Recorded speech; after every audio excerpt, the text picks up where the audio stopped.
아멘. 예, 오늘 오전 예배 설교는 오직 하나님으로 말미암아라는 제목으로 은혜를 나누고자 합니다.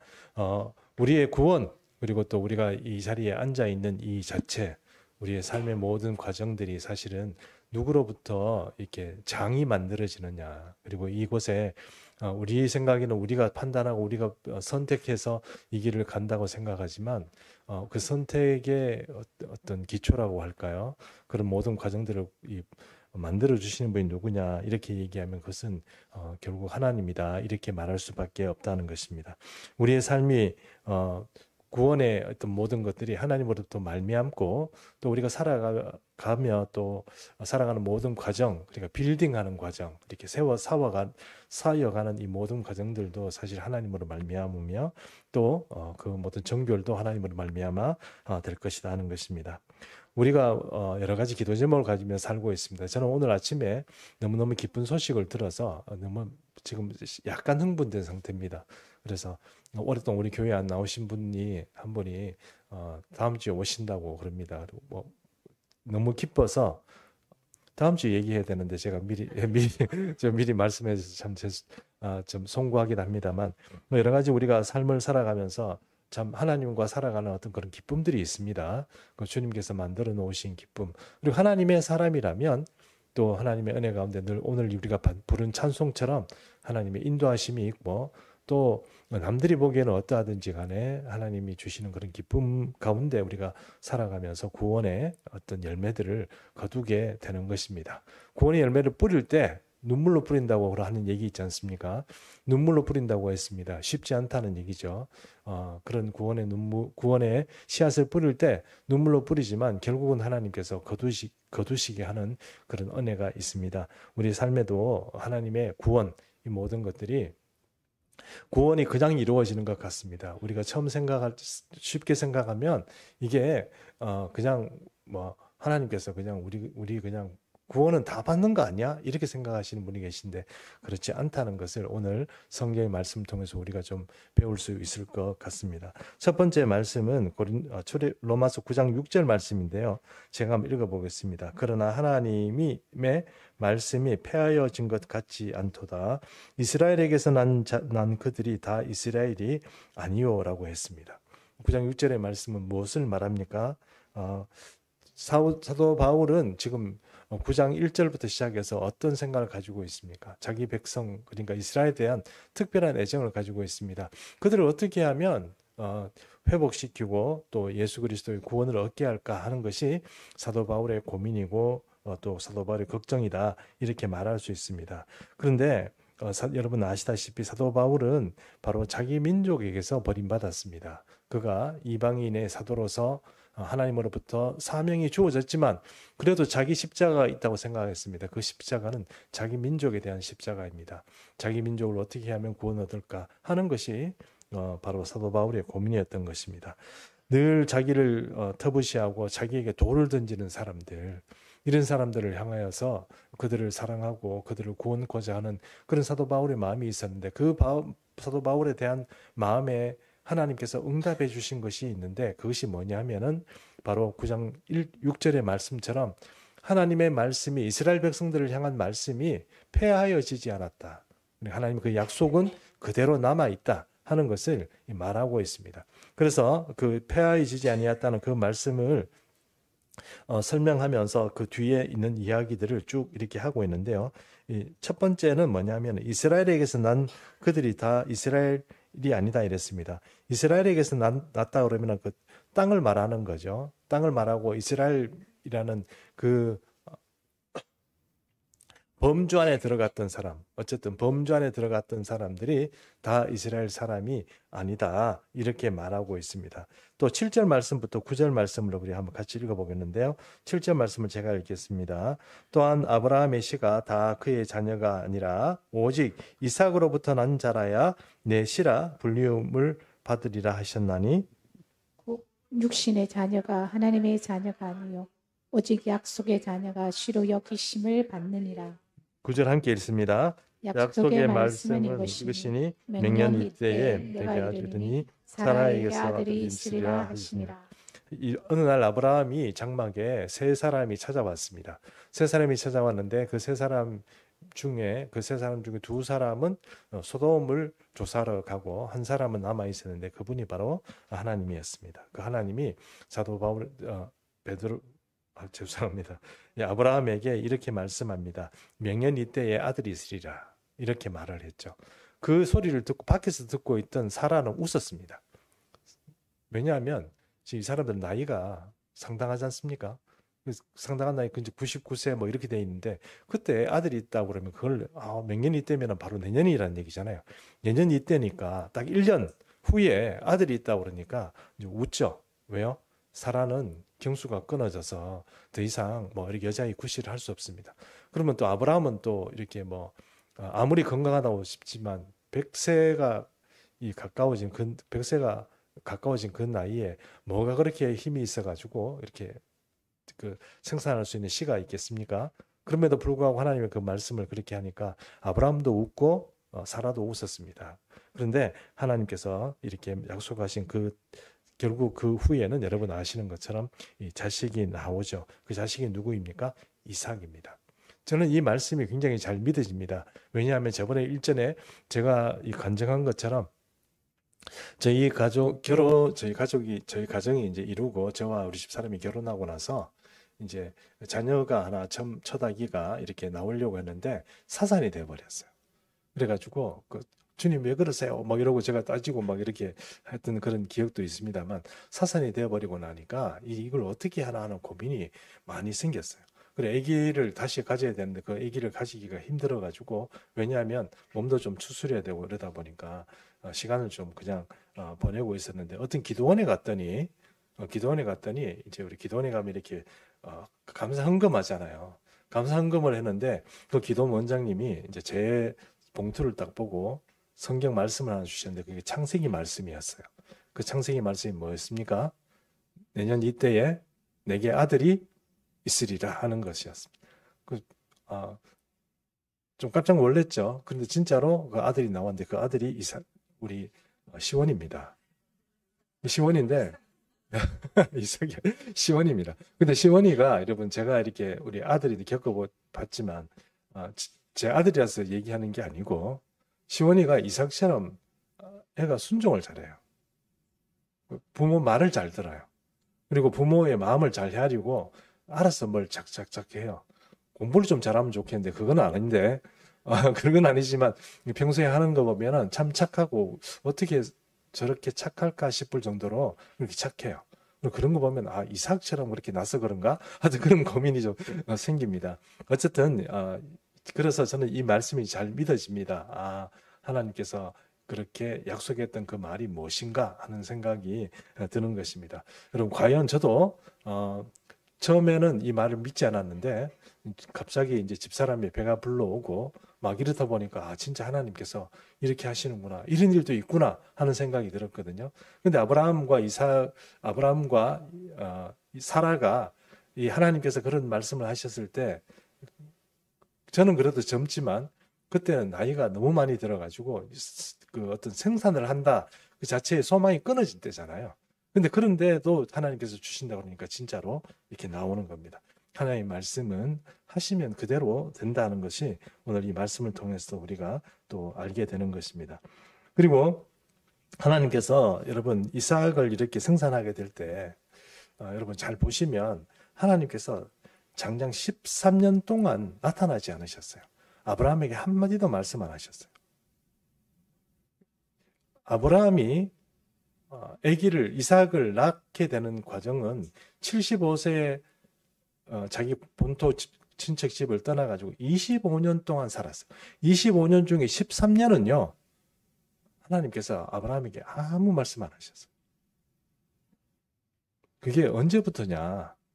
언제부터 하나님께서 이삭에게 한마디도 안 하시고 한번 약속도 안 하시고 꿈에도 안 나타나시고 아무 말씀을 안 하셨냐? 그게 바로 이스마엘 때문에 그렇습니다. 이스마엘 때문에. 창세기 17장 1절 말씀 김규현 권사님 좀 읽어주십시오. 아브라함이 99세 때 여호와께서 아브라함에게 나타나서 그에게 이르시되 나는 전능한 하나님이라 너는 내 앞에서 행하여 안전하라. 99세 때 나타나신 거예요.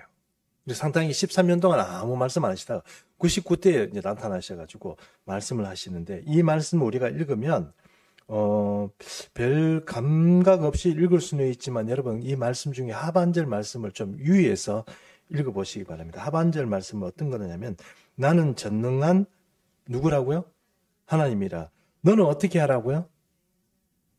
너는 내 앞에서 행하여 어떻게 하라? 완전하라. 이게 지금 무슨 말씀입니까? 나는 전능한 하나님이다. 그 얘기는 아브라함이 믿지 못하고 믿음이 흔들려가지고 하가를 취해가지고 아기를 낳았습니다. 그 사람이 이스마엘이죠. 그렇잖아요. 그 하나님은 그게 하나님 마음에 든다 안 든다? 안 드는 거죠. 왜요? 믿음이 끝까지 견고하지 못한 거잖아요.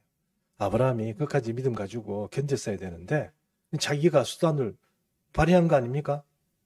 아이고 안 되겠다. 하나님께서 이 약속을 빨리 안 지키시네. 10몇 년 지나고 나니까 불안한 거죠. 그러니까 어떻게 합니까? 몸종 사라를 취해가지고, 아브라함도 지금 씨가 좀 말라가잖아요. 그러니까 아이고 이거 안 되겠는데 나중에 씨도 없고 이거는 그러면 이제 안 되겠다. 빨리 지금 사라는 경수가 끊어졌고 안 되고, 그러니까 이제 몸종이라도 빨리 취해가지고 내 씨를 보존해야 되겠다. 그렇게 나온 게 이스마엘이잖아요. 근데 그때부터 하나님께서는 아브라함에게 나타나지 않습니다. 아무 말씀도 안 하세요. 13년 동안 아무 말씀도 안 하세요. 그래서 여기서 말씀하는 것처럼 나는 전능하신 하나님이라, 이 말은 뭐냐면 내가 못할 게 있겠냐? 너 왜 믿음을 견고하게 지키지 못하고 흔들렸냐? 이스마엘이 왜 나왔냐? 그 말씀 하시는 거예요. 그리고 너는 완전하라는 얘기는 뭡니까? 야, 믿음을 그렇게 흔들려가지고 자식을 낳으면 어떡해? 내가 준다 그러면 주는 거지. 끝까지 믿음 가지고 있어야지 하는 책망도 여기에 들어가 있는 것입니다. 완전한 믿음, 온전한 믿음으로 주님 앞에 그렇게 살아야 되는데, 그 하지 못하고 이때마다 흔들리고, 불안해가 흔들리고, 이렇게 걱정하고 염려가지고, 낙이 성급하게 내가 판단하고 행해버리는 것, 그것 때문에 좀 하나님께서 섭섭했던 것입니다. 그래서 13년 동안 말씀 안 하셨는데, 그럼에도 불구하고 아브라함을 불쌍히 여기시고, 하나님은 아브라함을 택하셨습니다. 근데 어떤 형태로든 그를 복구시키고 싶어 하신 것이죠. 그래서 하나님께서 그에게 이런 책망을 하시고 오시는 거예요. 여러분, 우리가 하나님께서 우리를 책망하실 때 감사해야 됩니다. 왜냐하면 그 책망한다는 것은 넌 이제부터 가망 없어, 바로 지옥행이야, 이렇게 하고 말씀하시려고 우리에게 나타난 것이 아니고, 책망한다는 것은 무엇입니까? 우리에게 새로운 길들을 열어주시고, 그 책망을 들으면 어떤 새로운 가능성을 열어주시기 위해서 그렇습니다. 우리가 부모가 자녀에게 책망할 때 책망하는 이유가 무엇입니까?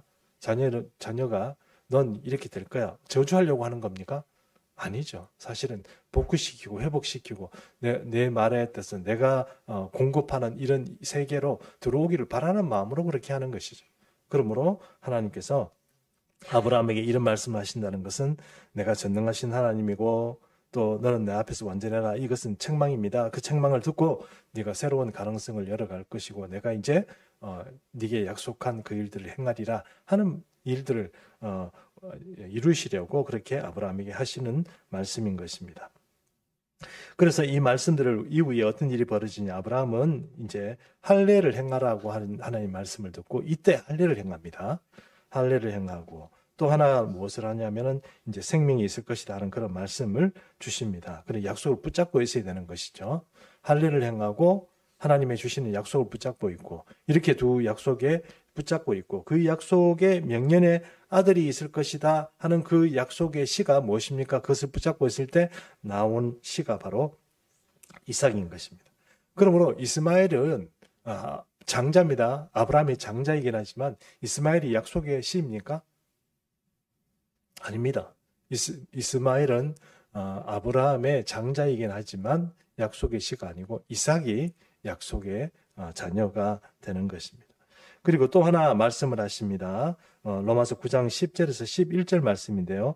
10절을 제가 읽겠습니다. 11절 여러분 읽어주십시오. 그뿐 아니라 또한 리브가가 우리 조상 이삭 한 사람으로 말미암아 임신하였는데, 그 자식들이 아직 나지도 아니하고 우선 선이나 악을 행하지 아니한때 택하심을 따라 되는 하나님의 뜻이 행위로 말미암지 않고 오직 부르신 이로 말미암아 서게 하려 하시. 그렇습니다. 이 자녀가 리브가도 사실 사라가 그렇게 어려움을 겪었던 것처럼 리브가도 어려움을 겪었어요. 이제 임신하는데 어려움을 겪었습니다. 그래서 이삭이 하나님께 주님 왜 저는 자녀를 안 주세요? 하나님께 기도했더니 하나님께서 리브가에게 임신을 하게 해주셨어요.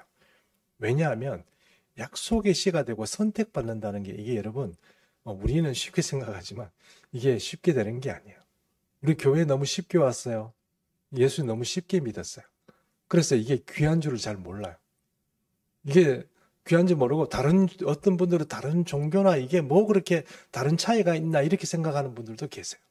그러나 여러분 참 생명이신 하나님을 알고 우리가 영적인 안목을 눈을 뜨기 시작하면 이것은 세상의 어떤 것과 비교할 수 없는 거고 어떤 종교와는 사실 그 비교 자체가 다이아몬드와 가짜 모방 다이아몬드하고 똑같은 차이예요.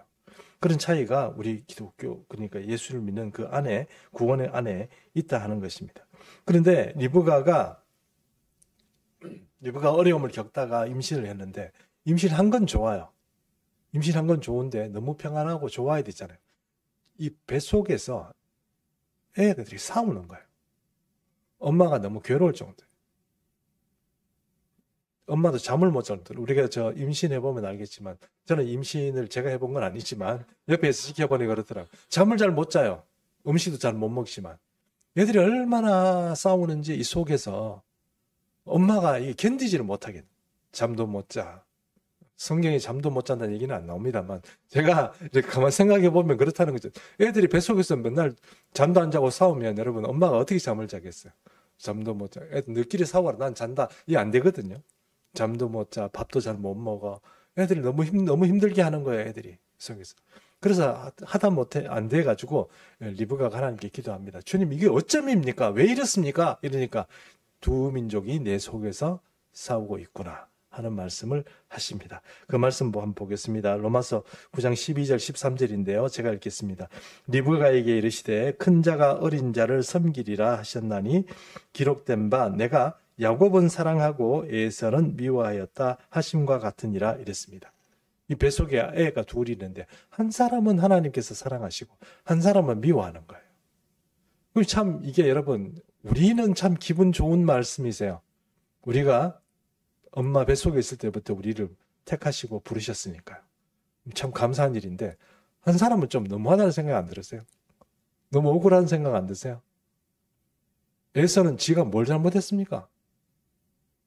아니 에서가 뭐 악한 짓을 했어요? 악한 짓을 한 게 있죠. 뱃속에서 야곱 좀 두들겨 팬 거. 뭐 그거 외에는 특별히 에서가 하나님으로부터 미움을 받아야 될 어떤 이유가 있는 건 아니잖아요. 뱃속에서 애들 좀 싸웠는데 하나님은 벌써 택한 애를 사랑하시고 또 택하지 않은 한 아이는 미워한다고 그렇게 성경에 미리 말씀을 하시는 거예요. 그러니 여러분 아기가 나왔는데 아기가 뭐부터 나옵니까? 에서부터 나오잖아요.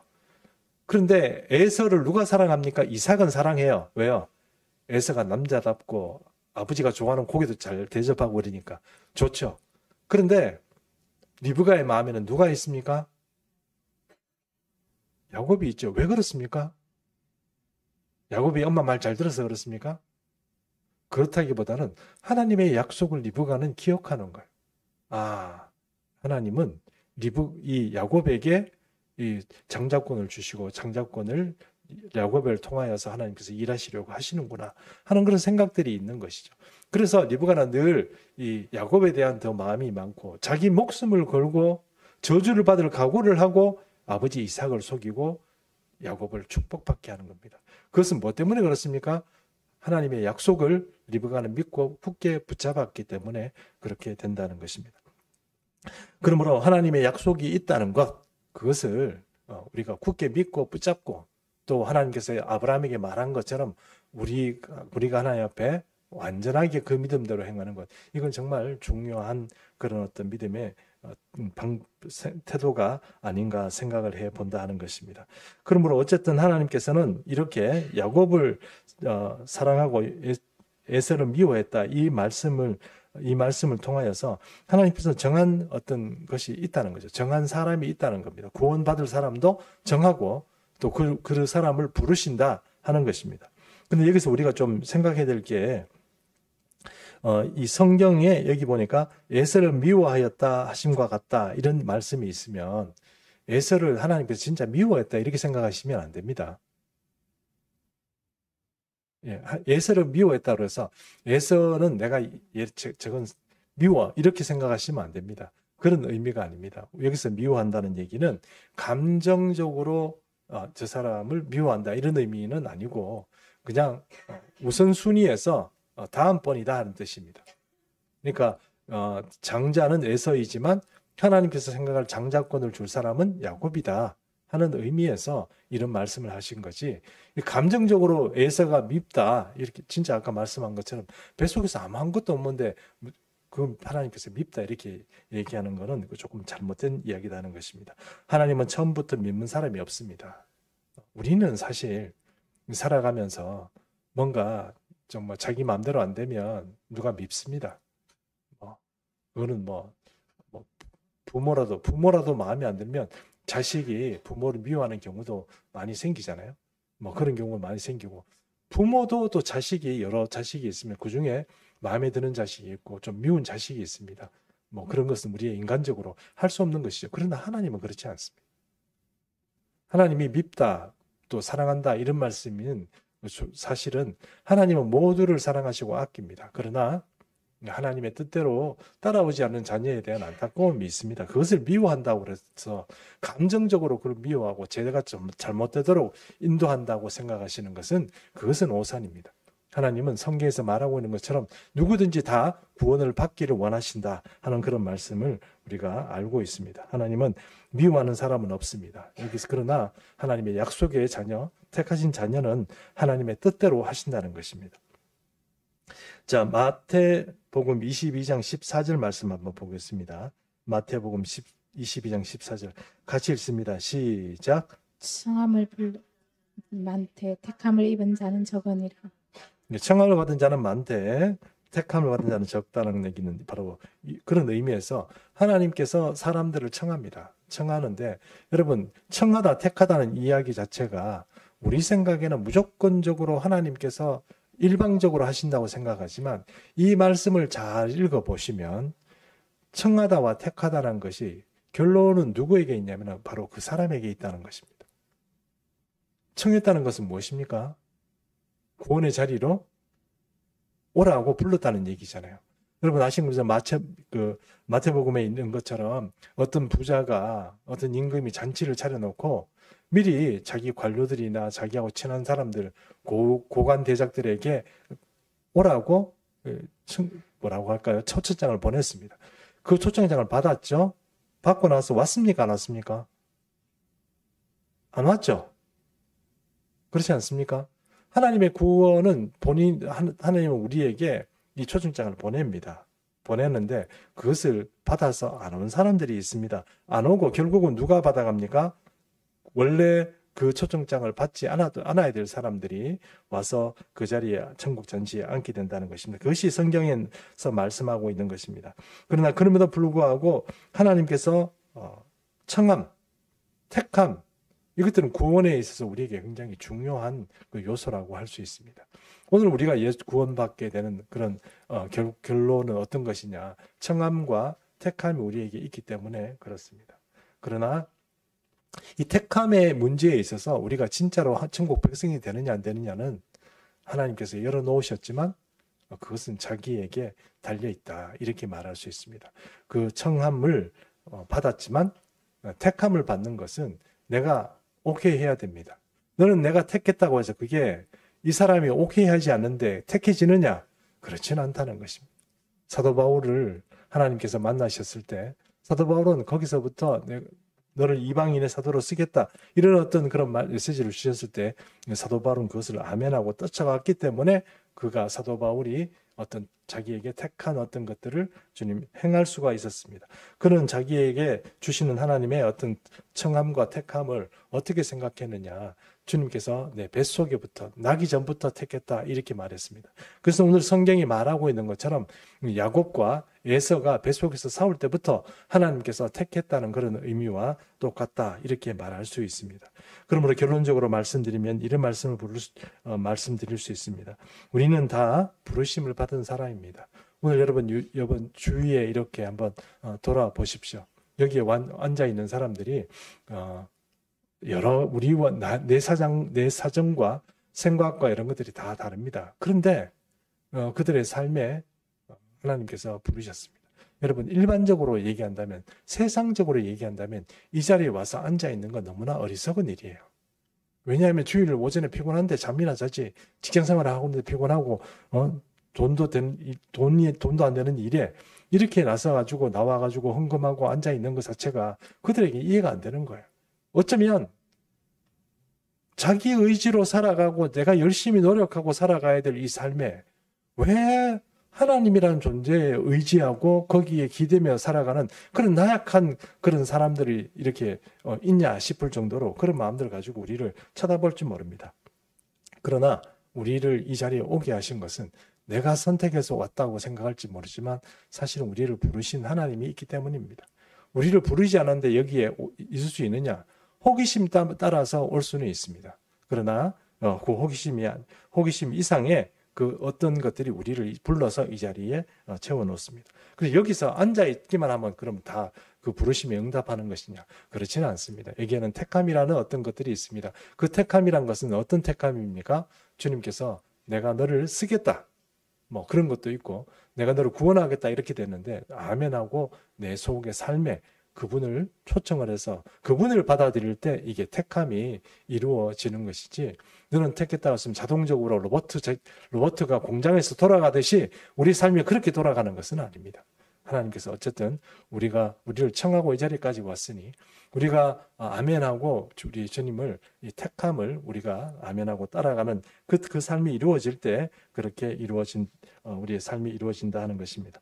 출애굽기 아니고 로마서 9장 16절 말씀 이제 마지막으로 이 말씀 읽고 설교를 정리하겠습니다.